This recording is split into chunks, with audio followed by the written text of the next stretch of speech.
road, shall we? Boom, baby, boom. Rise and shine. It's that loving summertime, that fresh air, that sunshine feeling. It's all right here. Your boy Saint in the house, in the place to be, with only 3 days left in Finland, enjoying this last of this awesome weather. It's happening. You know, time is so relative.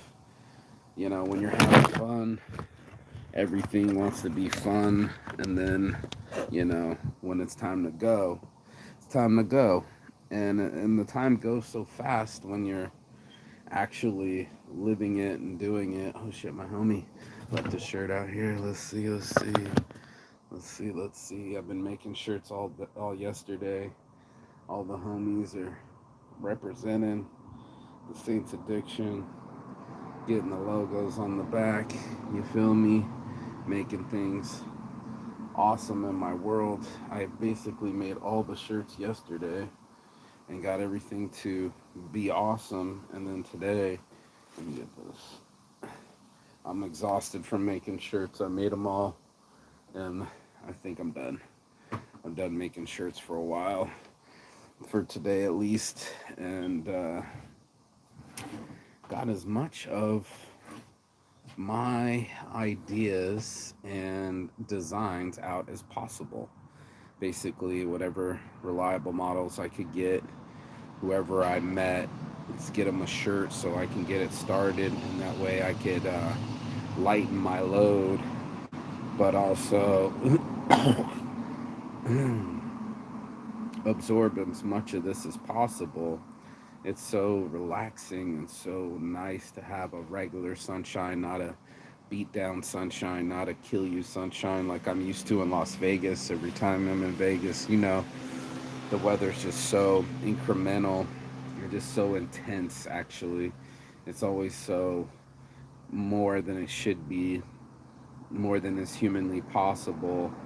And I get to be out here with the freshness of being out near, nature and trees and breeze, and something that I don't necessarily get. There's so much life in the trees and in the flowers. You don't see it when you're in the desert, but you feel it. You feel your skin crack. You feel the heat being so intense that you have to hide inside. And then you come to a situation like this, and it's just so peaceful and perfect, and it's just the proper amount of heat right now. And I know that it also has its own bipolar way where it turns its cold meter on. Yes, I'm a spitter. And then it becomes hurt.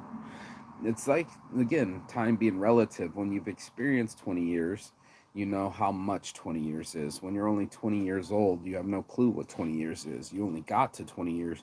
You haven't really experienced the gap of 40 years to 20 years. When you really experienced, when you started calculating, and then and then you got to the real time period. And what was I trying to say just now? I was trying to talk about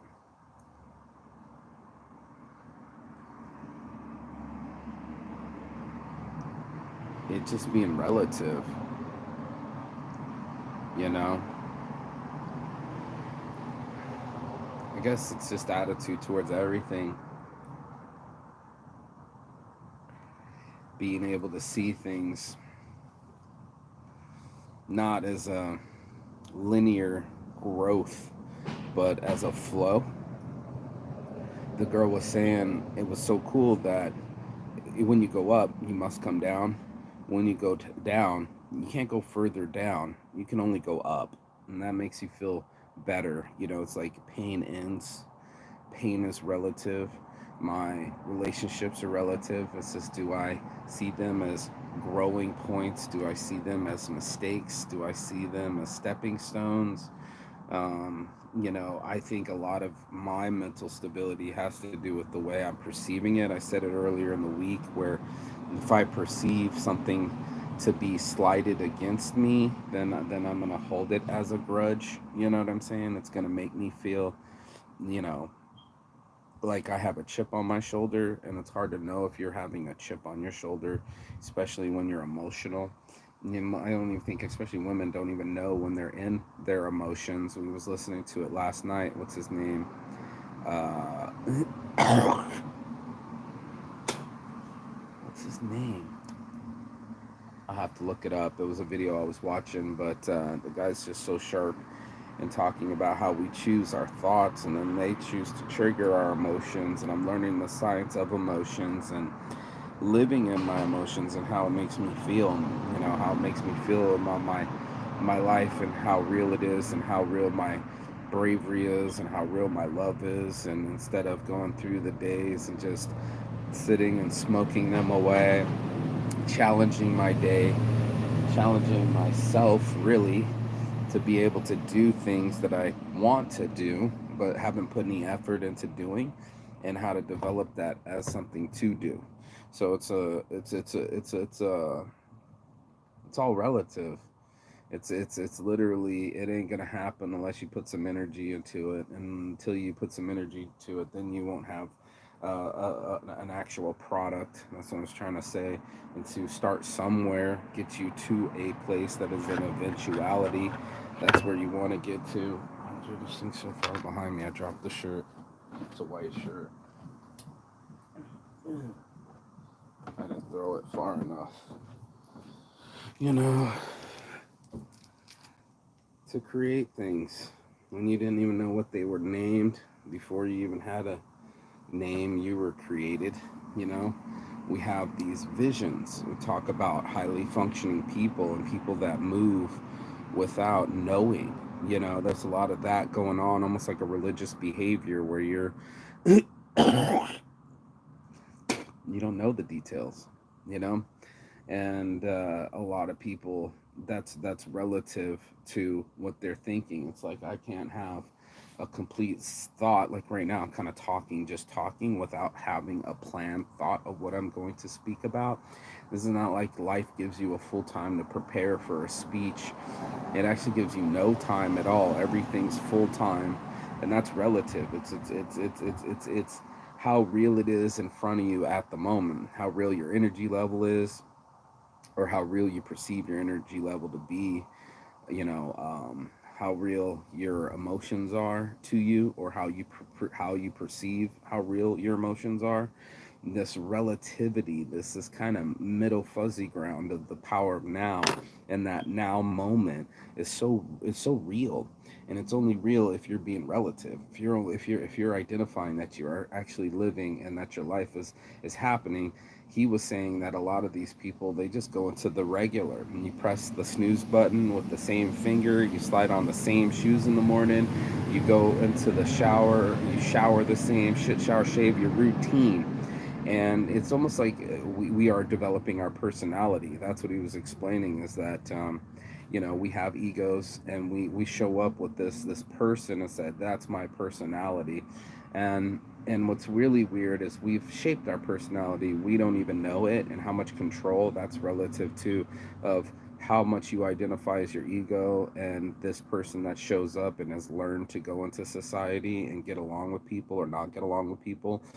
That's you, that's your personality, and you show up with this person that puts on the shoes the same, and does a lot of the same patterns, and you got to catch yourself in the patterns, because this is what ends up being who you are.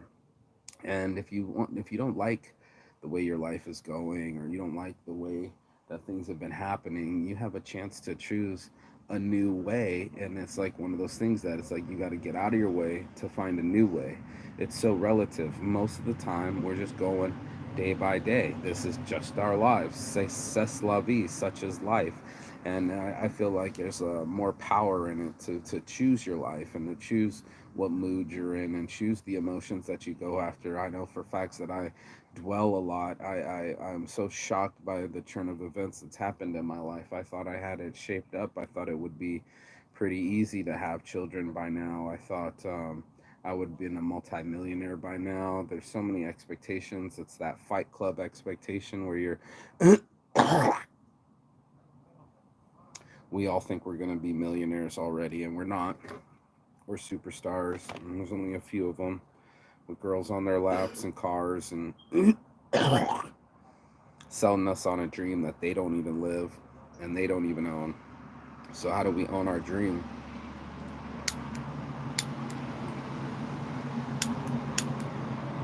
How do we make this our real reality? How do you live in the moments instead of let them slide by? How do you become the guy that you think that you are?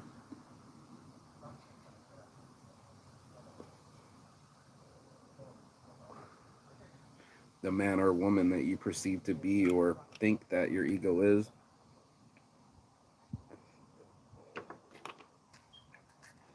And I've been working on how do I become the guy that I want to be, the guy that is a multimillionaire, the guy that does have successful businesses, that is more brave and strong, can stand in his own stance and approach beautiful women and approach opportunity and be there in that moment, in reality, and shaping it and saying this is that moment. Every moment's my moment. How do I become my moment? How do I become my true self in that moment instead of the avatar that I've created or think that I am?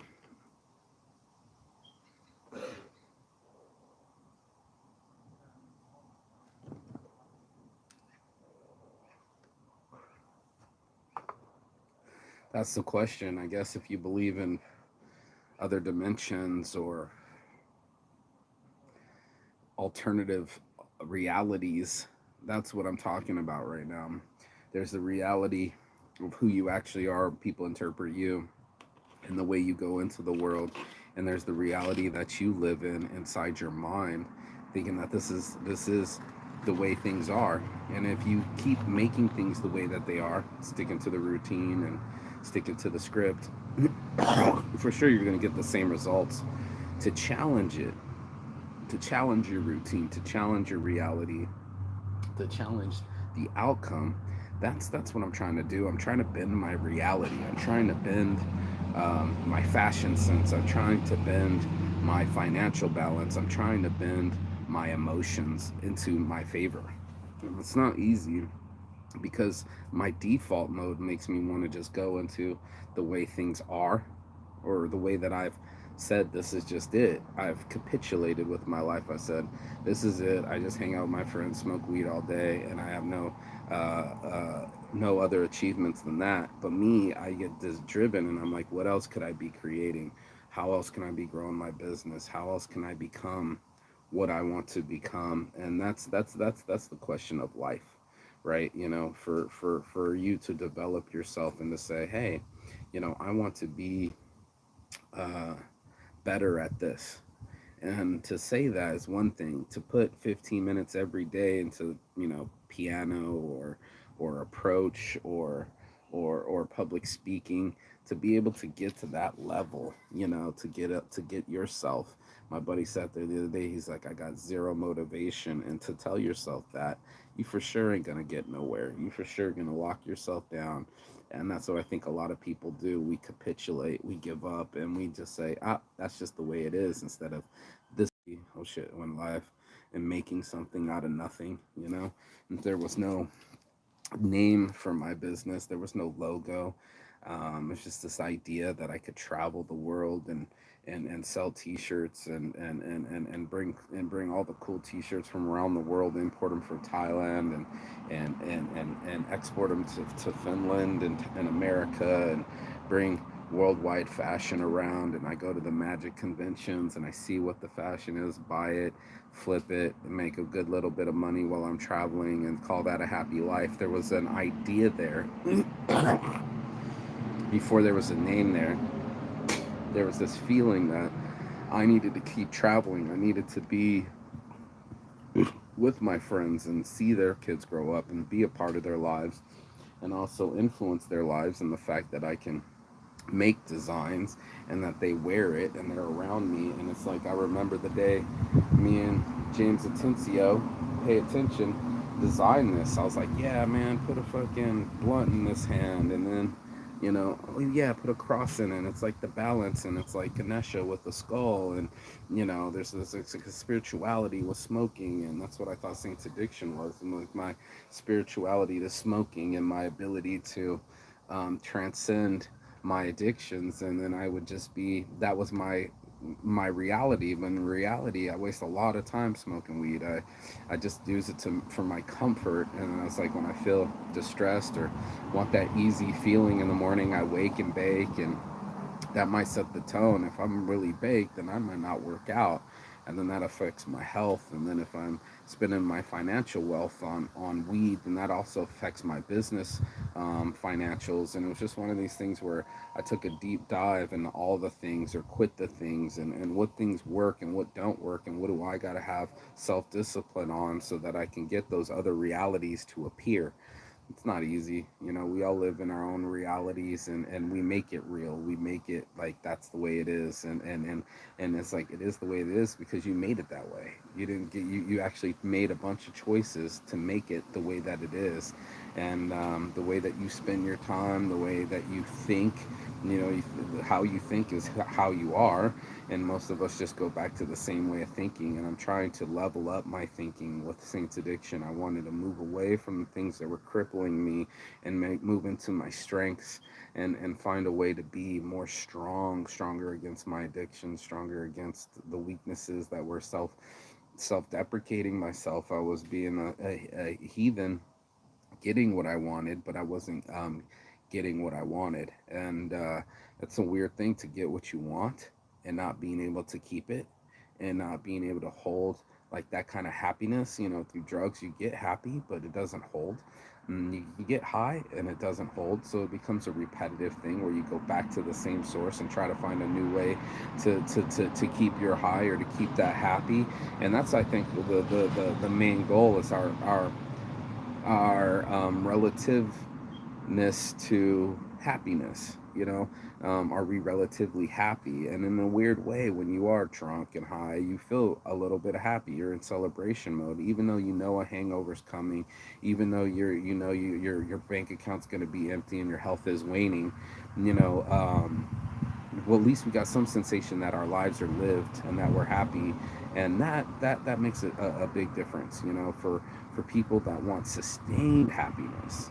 You're talking about sustainable happiness is something that my ex used to talk about all the time, with sustainability and being able to hold this frame that you can recreate happiness, and that it belongs to you, and it's something that you choose versus it's something that happens to you, and it's something that you only experience very fleetingly, and it doesn't stick around much. I know for facts, when you're complaining and stressing and not believing in the universe, you for sure are going to perceive things in a negative light, and that things aren't right, or they're not working in favor for you, or there's something not right about what's going on. I don't know if it's right or wrong to judge things. First you go left, then you go right, then you go wrong.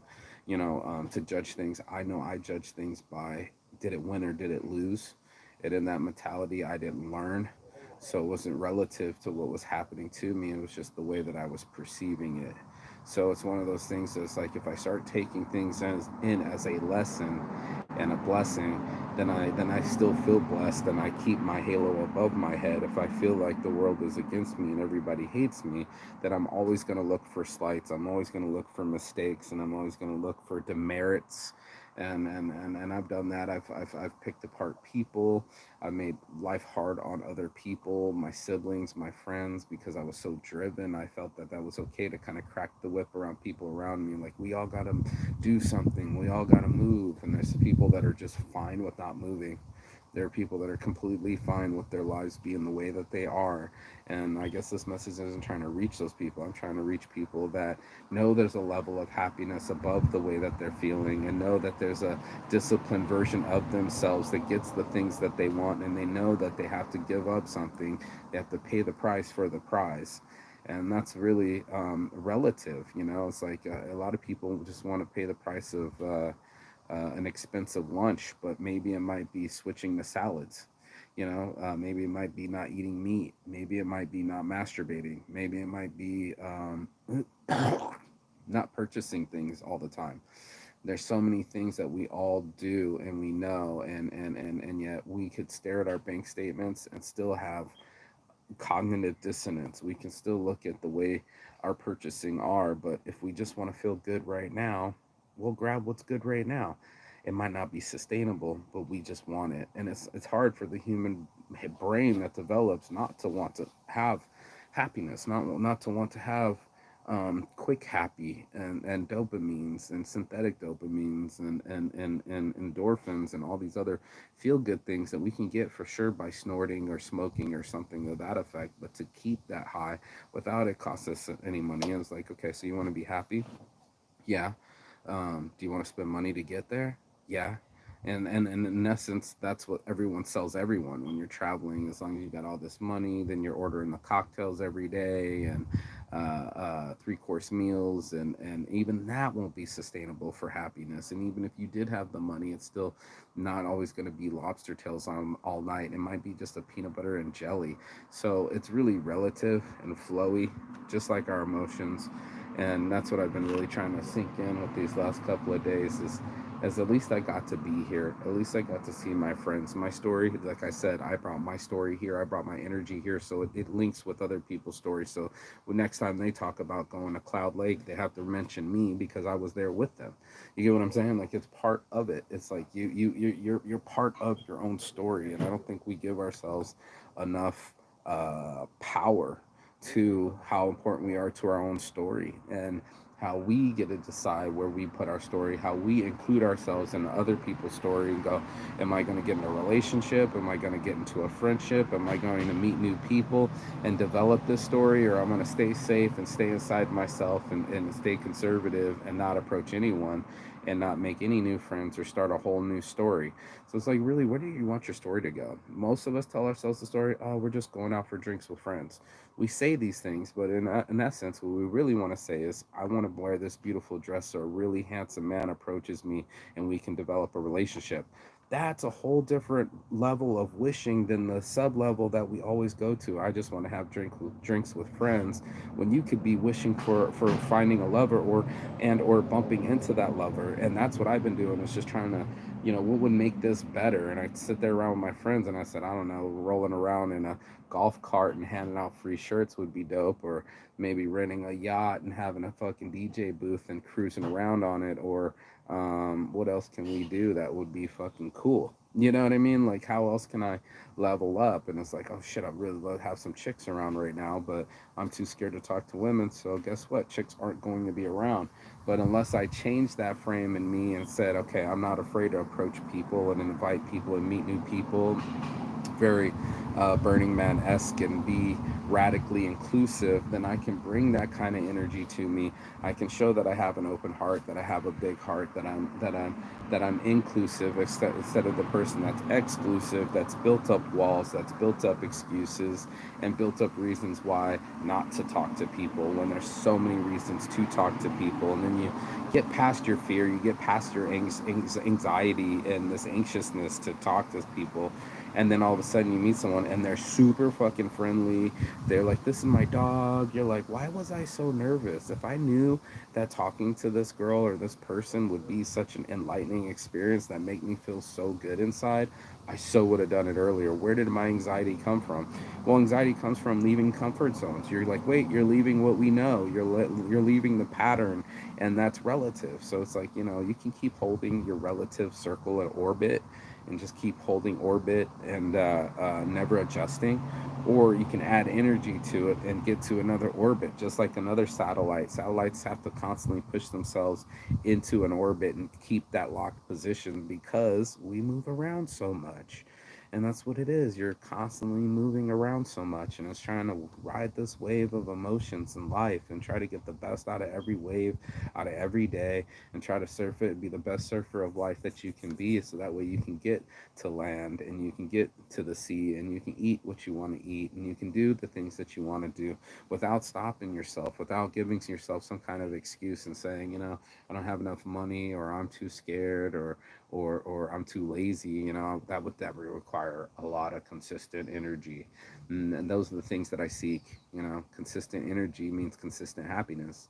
If all times that I'm still happy to make shirts and it makes me feel good to stare at my friend's chest and they got my logos on them and I'm just staring at the design, and I remember the time that I made the design, how important it is to me, and that they're wearing it and that they're going to be in front of other people that I'll never get to meet, and it'll influence them, and that this thought that I had, this design, this art, gets to influence so many more people than I ever thought would, not just my friend wearing it, and that they feel pride and they're supporting me and they're taking selfies and showing off the shirts and bragging about it. My friend was wearing my hat, and he had some people from Montana go, 702, you need a hat from Montana. We need area code hats.